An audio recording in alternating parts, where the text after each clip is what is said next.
Hi everyone. I have a self-made spirit board here, pretty slapdash, and I have a bunch of things I'm going to use for a vegan osteomancy reading, and I hope you will stay tuned.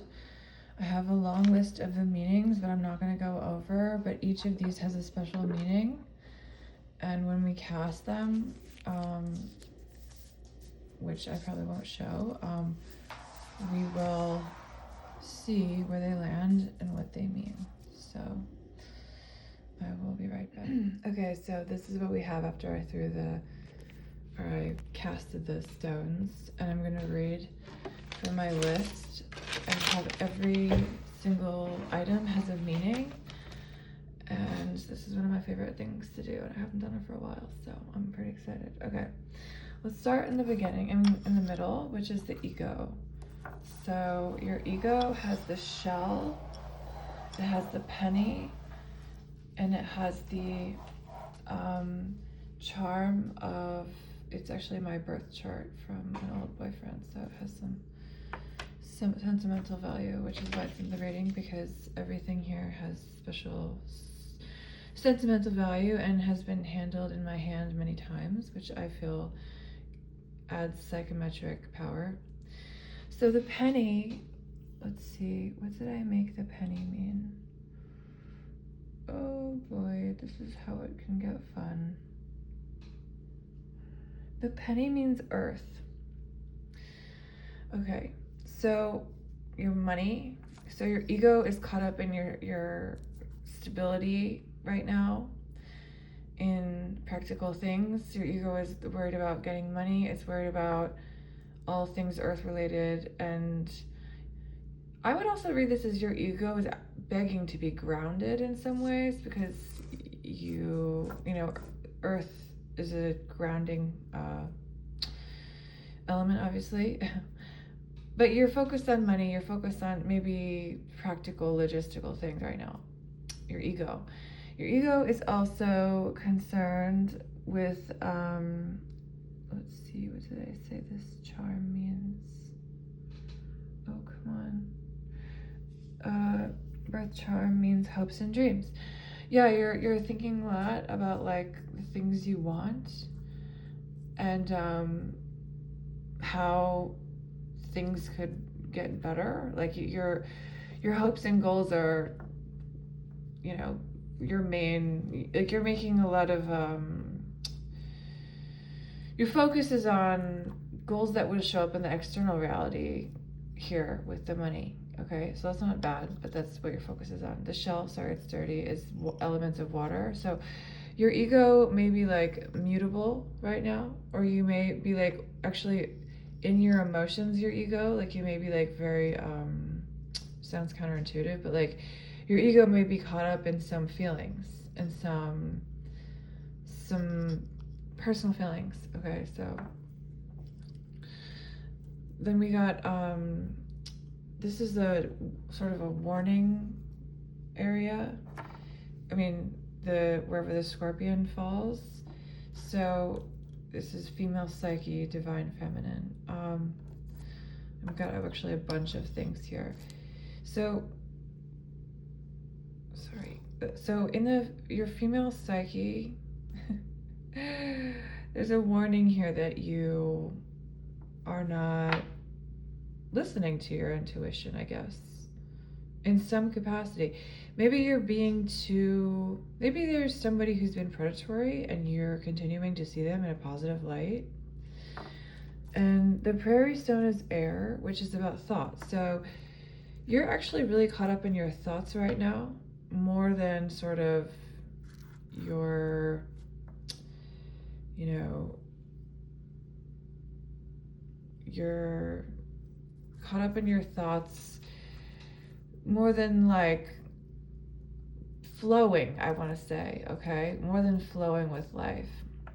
The ring means love and marriage. So there is like an intuitive hope towards dating or new love that's sort of like coming just from your being, that you want that, you're looking for that. I see that. You're looking for commitment. Okay, so this rune is Algi's, which means protection and assistance. So it seems like even though you're sort of maybe a little mentally checked out, you're being like guided here. Your female psyche, your divine feminine essence is giving you assistance. So, and then we also got that Isa. So you need to rest and realize that like whatever sort of faculties that you feel like it feels like there's like abilities, intuitive abilities coming back online maybe after a while that have been in a resting place, and just let them come back is what I'm getting from these all being here. With the warning zone here and the commitment and the air, it's like your mind is all focused on, you know, finding someone, okay? That's how I want to read this. I want to warn you, it's not really a scary warning, but just sort of like, you're protected here. You don't have to force finding someone. There is going to be someone for you. And right now you're just in a rest place right now. Spirit wants you to know in terms of dating and all of that. Okay, so for transformation, honey. Okay, I'm sorry, my dog barked. And I tend to say, oh, honey, in an exasperated voice every time she barks, because I've had her for 11 years and it's a force of habit. Sometimes it makes her quiet, usually doesn't. I don't even know why I bother saying it. Okay, so this is the pink stone. Pink crystal is environment. You are in an environment of transformation. So you may be moving or leaving a situation, or you may just, or maybe you're doing renovations in your house, or maybe like the environment, your work environment is really changing, but something's changing in your environment, or maybe it could even be like a breakup or like something like that where you're not seeing someone anymore. Subconscious is the jasper stone. Let's see. Which is spirit, your spirit guide, or a spirit guide that specifically wants to talk to you. So there's a spirit guide in your subconscious that is guiding you. There's a particular guide, just like a really important one that's been with you a long time, that like he or she or they, I believe spirit guides can be theys, is like guiding every step. So it seems like a little bit so far in the reading, you're worried about not being intuitive enough, but Spirit wants you to know that like it's got your back. Like your subconscious thoughts are being guided by Spirit for safety and support, okay? So I'm saying the thoughts you're thinking, don't be scared, but a lot of them are being fed to you by your spirit guide. You might have like an inkling, like, oh, maybe I should go for like a walk, and that's your spirit guide in your subconscious guiding you towards the next right step. And maybe on that walk you have some idea that's going to help you, okay? So feelings, here we have this stone, yellow stone. Oh, this is hidden stuff.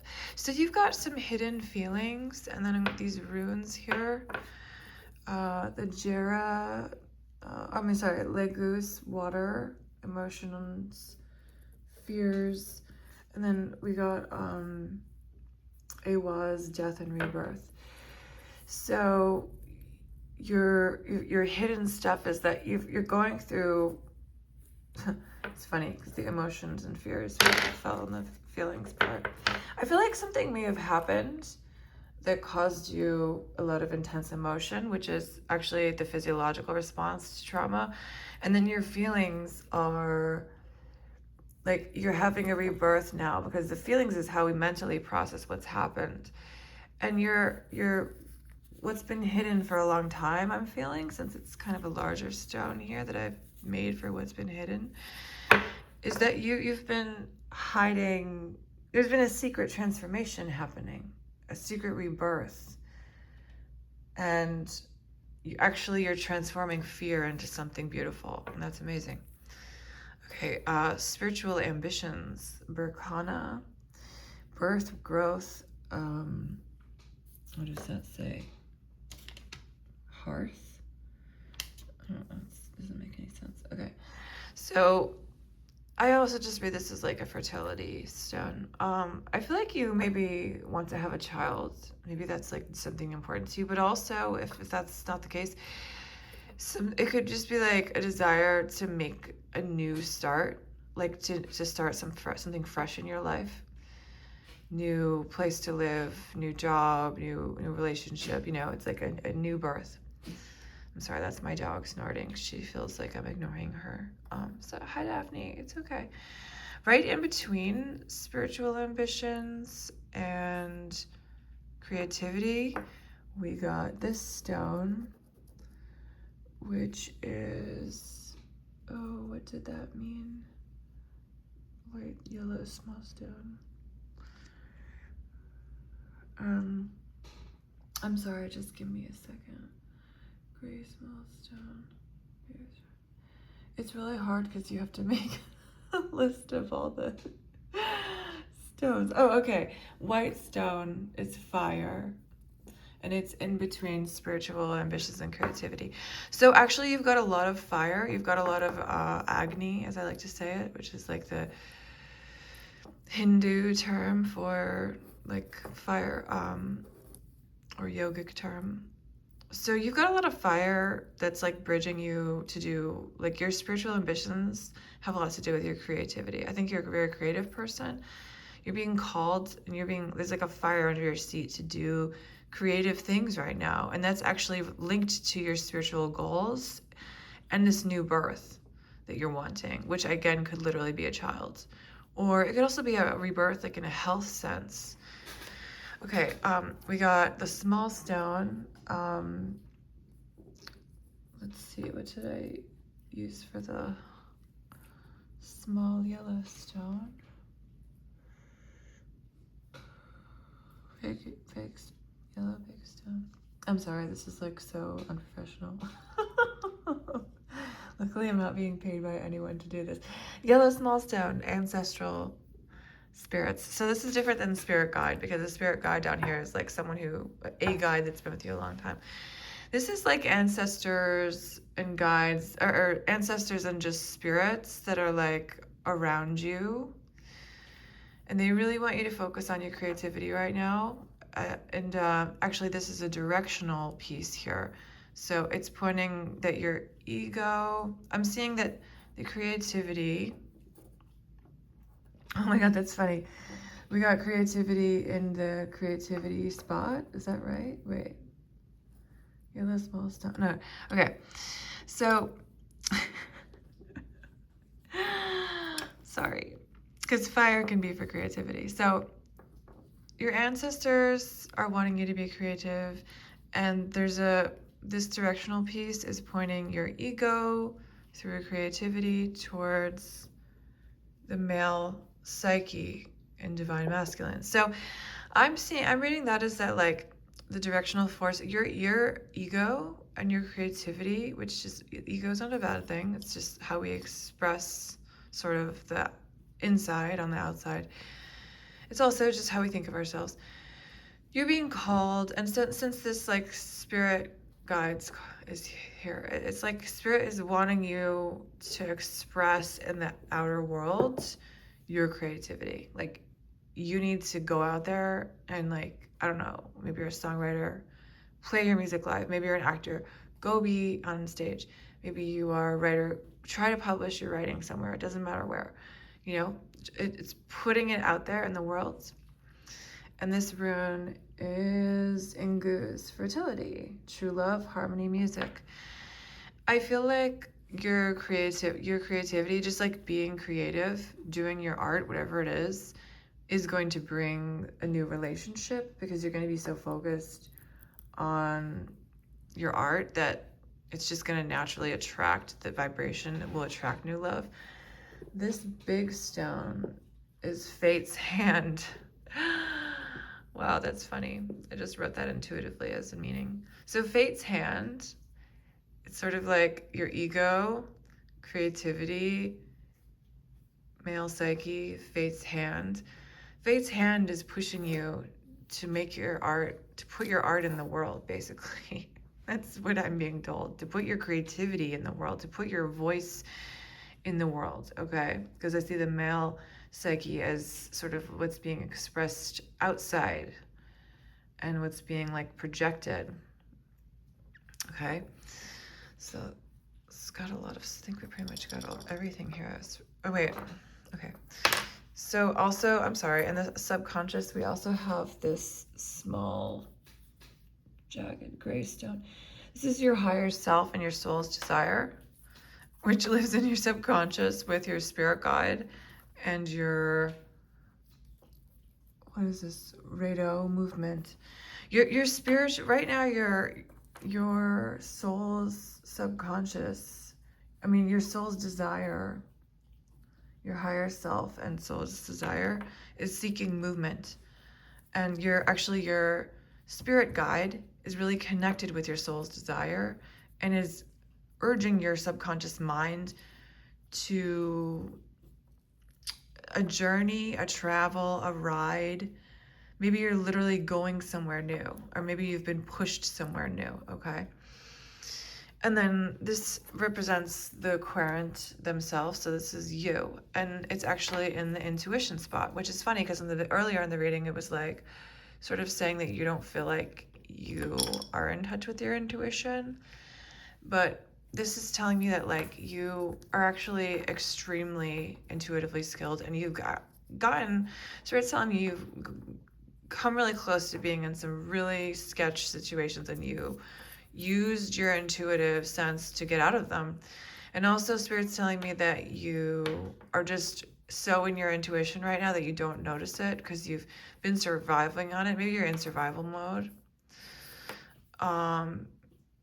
Yeah, cool. And I think that's all of the things we have here for the reading. What was the transformation card I'm being called? Just again, your environment is transforming. And yeah, closing the reading with all my love and wishing you the best, and I hope you have a great day. This is another part of the reading that I wanted to add really quickly, which is just to tell you that I was learning about this thing called the Heyoka empath, which is from, first of all, I'm a researcher, so I mean, just inherently from being a Scorpio, but I like love researching also, moon in the 3rd house and a lot of stuff like that. But like, I just feel at ease researching things that I don't know or things that I want to know more.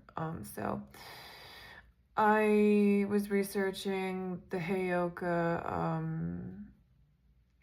empath, which is from the Lakota Indian tribe, which is from the West. And the theory is that it's a super empath who is a trickster empath, who this person has had an encounter with the Thunderbird or the Thunderbird beings, which is not a literal experience. It's more like a vision quest that made them see life differently and makes them have the responsibility to now go into the public and teach and show the truth by mirroring and also by doing things backwards. So the goal is to get higher consciousness from the community and the environment by simply interacting in ways that mirror their people's own behavior to them.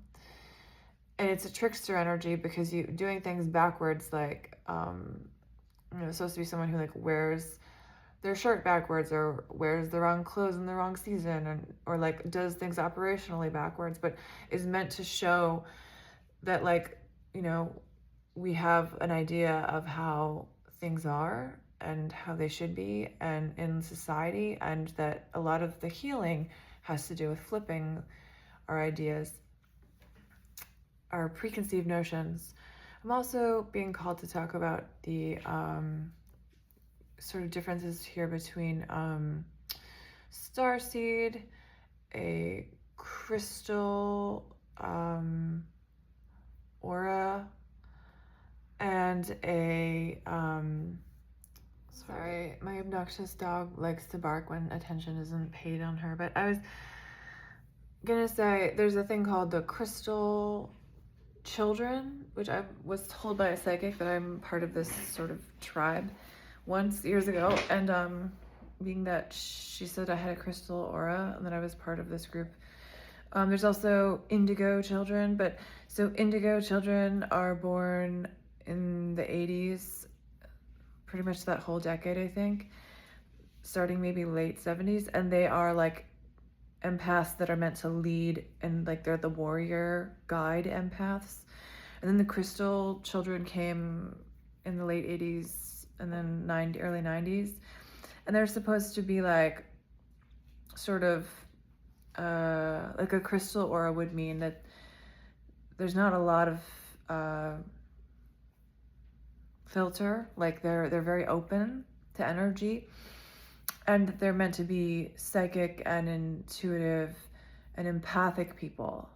Whereas, I mean, not that the indigo is not, but the crystal healer, which is why my channel is called Crystal Messages, because I'm a crystal child born in this time period, is meant to heal through using their sort of fractal mind and soul, which shows the world or whoever's watching their work, psychic's work, that there's many parts to the soul and psyche and spirit, just like a crystal has many fractals, and that there's many things to have empathy for within the world, within the body, within the self, and that also the psyche is permeable, and people born as who are crystal children are incredibly sensitive and intuitive and have psychic gifts from early age.